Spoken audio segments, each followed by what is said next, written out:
Hello and welcome to The Short Story Is. This is a podcast where we're exploring the world of dentsu, uncovering the stories of innovation, creative thinking, and the brilliant minds taking dentsu beyond the realms of traditional advertising.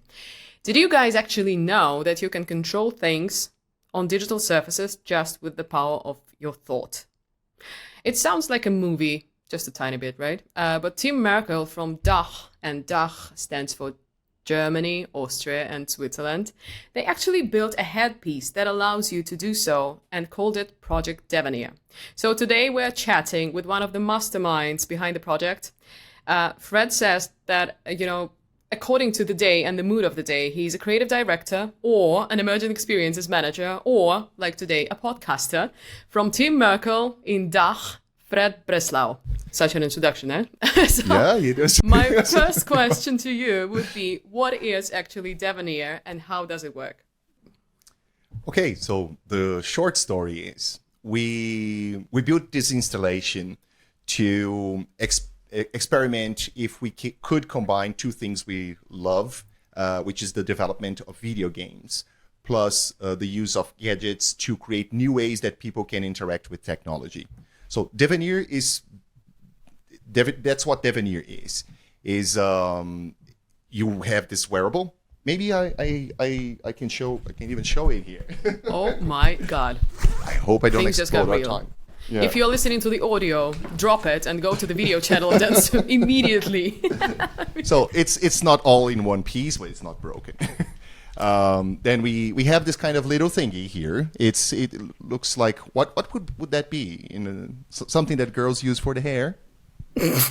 Like when you just whatever. Or like this, like meditation device that they use just to make you feel better. also you just put this thing around your head, Yeah. and it reads certain brain waves and activities, and by training people to have the same thoughts over and over, we can create mental triggers. And instead of in a traditional video game where you're just using a joystick, you can use active thoughts to send commands to the screen. So when you're lifting rocks or when you're exploding things, when you're moving things around, you would do that only by thinking about the movement that you want to perform. So that's in essence what DEVENIR is. I mean, that's wild. So let's go further. Why DEVENIR? And were you solving a precise problem of a particular audience? Because, if we're trying to be insight-based, human-centric, so we're probably starting from that part of the brief, right? Or was it just an experiment? So one day you were like, okay, let's have some fun. Why don't we move some rocks with just the power of our thoughts? Well, there's a little bit of truth in both parts. So yes, there's an element of, okay, can we do that? Because it was never done. Like just trying to answer that question. Oh my God, like dentsu, the invitation to never before. Yeah, exactly. Yeah. Which is precisely this is the topic. Dentsu and Merkle and all our sister brands, they have this commitment to be innovative and be ahead of the pack and be true innovators. There are many ways to phrase the same thing, that we want to be the most relevant company creating an event in the future, and this is our contribution to that. How can we find new ways to connect people and computers, creating experiences that people would never forget? So that was our challenge, and we, as we produced the thing, not only we delivered something, but we learned so much along the way that we are able to share with clients, share with other companies, collaborate. This is why we're here for. There's an end piece, but there's also the process, and that counts a lot. Cool. That's like the essence of, designing something. The process is just as important as the final result, right? Absolutely. But how do you find balance between, really delivering on the client's briefs, which is still the essence of what we do at dentsu as our, core unique selling proposition, and pushing the boundaries of innovation? So basically, normal things versus wild stuff. Yeah. Well, innovation per definition doesn't have a roadmap. You're trying new things. But there are two two things that support us. First of all, people are interested in great stories. They're interested in great experiences, and that we know how to do. I mean, we know since thousands of years how to craft and build amazing experiences. What we're doing is adding a layer of complexity and depth to these experiences, and this is where our collaboration comes in. And on the part of the briefing, rarely I get a client that says, no, I don't want to be innovative. I don't want to push the limits, and I don't want to be different. They always do. Crafting a precise briefing, like do we have enough budget? Do we have enough time? Is this realistic in the time frame? It's normally the problem, how we find that. But once we have a very clear objective, that supports us a lot to be innovative in the right direction. So I'm a huge fan of briefings. Do you actually remember the first time when you saw someone interacting with DEVENIR? Was that exciting? Was that scary? Can you recall like the emotion behind it? Yeah, we were really lucky in the first setup to have the ideal scenario. We had this dark room, gigantic screens, and the only thing it was missing was a smoke machine. I would really wanted that, but they cut my budget for that smoke machine. So the atmosphere was amazing. Everything super silent, super dark, and it was you meditating, or the people sitting there and meditating. And I think at first people are a bit skeptical, like what is going on? Like we have to put a little bit of gel here and there, just feels like something. I mean, it is very sci-fi-ish. And when the moment that they start playing the game and it clicks that they're actually doing something, some people just go crazy and they start.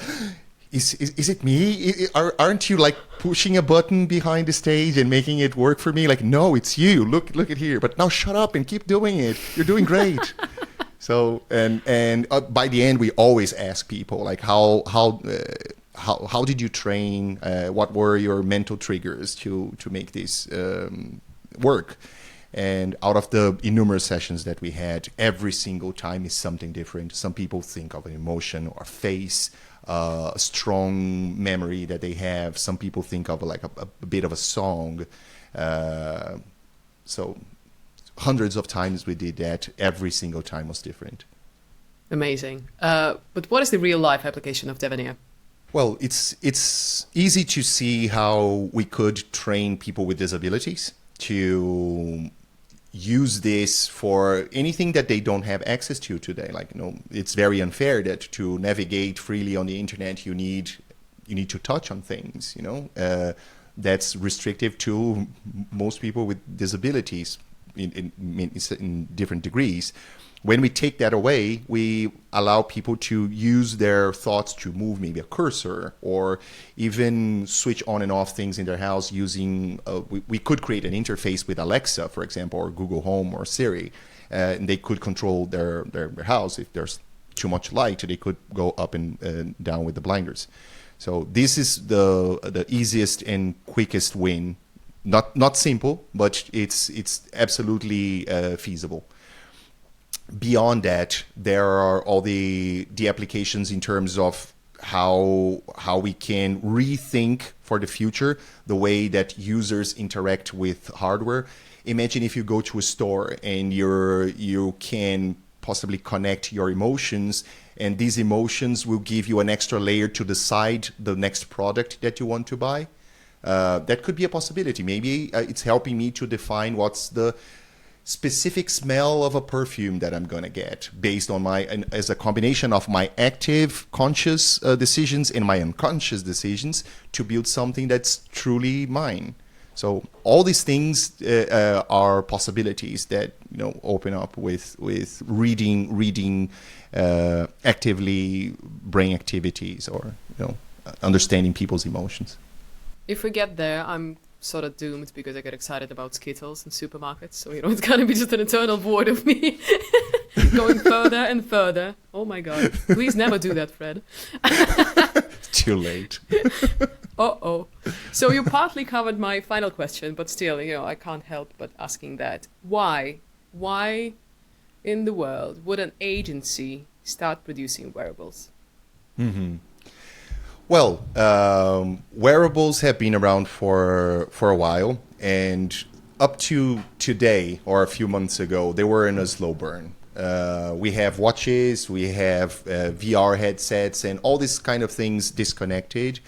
But as we see so many big technology companies, like the giants of technology, stepping in and putting big money behind virtual reality glasses, which are sort of a wearable. We read a lot of white papers in regard to EEG, the technology that we're using for DEVENIR. And there are a lot of patents coming out now, like trying to reduce that. Can we, instead of having something as big and, pretty much, you don't want to go and wear this thing walking around the block and taking dog for a walk, right? It looks silly. But there are already some patents to miniaturize that and put inside of headphones, for example, like these more portable things. That opens the possibility to new ways of designing in the future tremendously. We as an agency were really serious about taking these new interfaces and wearables and creating new experiences. It's a very exciting time because the roadmap for designing in the future there's nothing written yet. There are no rules around that. We're almost like in the early days of the internet, where you're just doing things at first, and then over time you start to create great stories, great engaging experiences that take the market and take people's lives to a different place. And this was the short story of the DEVENIR.